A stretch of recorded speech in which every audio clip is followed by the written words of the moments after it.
මට ලැබෙන පිළිගැනීමද තවත් කෙනෙකුට ලැබෙන පිළිගැනීමට වඩා මේ අය ආපු කාරණේ කරගන්න බැරි වෙච්ච කින්ද තමයි කලබලලා තියෙන්නේ. මේ ආවේ රටේ ජනතාවට සේවය කරන්න සහ මේ සිස්ටම් එක වෙනස් කරන්න. හැබැයි I think සිස්ටම් එක තිබ්බටත් වඩා පස්සට ඇදගෙන යන ගමන් සම්පූර්ණ සිස්ටම් එක විනාශ කරන තැනට මේ ආණ්ඩුව කටයුතු කරනවා. මාස කිහිපයකට පෙර පාර්ලිමේන්තුවේ ඇතුළේම එක්තරා ඇමතිවරයෙක් නැගිටලා කිව්වනේ ජනවාරි මාසේ හිරේ දානවා කියලා. පාර්ලිමේන්තුවේ කැබිනට් අමාත්‍යවරයෙක් ඉස්රාපේලියෙන් නැගිටලා කිව්වා ජනවාරි මාසේ බලාගමු හිරේ දානවා කියලා. ඉතින් ඒකට අවශ්‍ය කැඳවීම වෙන්න පුළුවන්. ඒකම ඉතින් මාලිමාවේට සම්බන්ධ බොහෝ අය කලබල වෙලා මට බයින්න පටන් ගත්තා.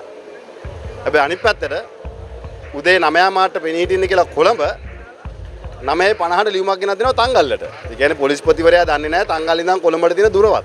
ඒ උසාවියත් පොලිසිය තමයි මෙහෙවන්නේ. ඒ නඩුවත්. අර උද්ඝෝෂණයට ගිහිල්ලා හම්බන්තොට වරාය සහ ගෝන්තරපොළ බේර ගන්න. මේ පොලිස්පතිවරයා කොයිද සංවිධානාත්මක අපරාධ නවත්තන්නේ? පොලිස්පතිවරයා දන්නේ නැත්නම් තමන්ගේ පොලිසිය මොන අධිකරණයද මොන තැනද ක්‍රියාත්මක වෙන්නේ කියලා. ඔව් ඊට පස්සේ එතනින් එහාට සංවිධානාත්මක අපරාධන වළක්වන්න තියා ඊළඟට ජනතාවගේ ජීවිත ආරක්ෂා කරගන්නවත් මේ පොලිසියට හැකියාව ලැබෙයිද කියන පොලිස්පතිවරයා සමග පොලිසියට හැකියාව ලැබෙයිද කියලා ප්‍රශ්නයක් තියෙනවා. ඉතින්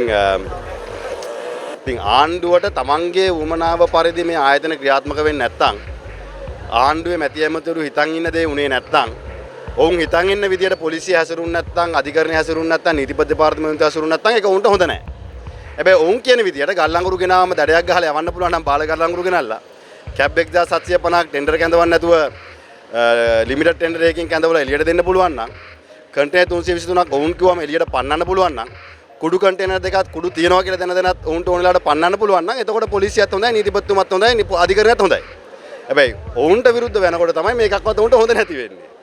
ඒ හින්දා කරුණාකරලා දැන්වත් ආණ්ඩුව මේක තේරුම් අරගෙන යථාර්ථයේ තේරුම් අරගෙන කටයුතු කරන්න ඕනේ. ආණ්ඩුවේ වංචාවල් වහගන්න, ගල්ලංගුරු වංචාව වහගන්න, කැබ් වංචාව වහගන්න, කන්ටේනර් පන්නපුව වහගන්න අපිව අධිකරණ වලට කැඳවලා පළක් වෙන්නේ නැහැ.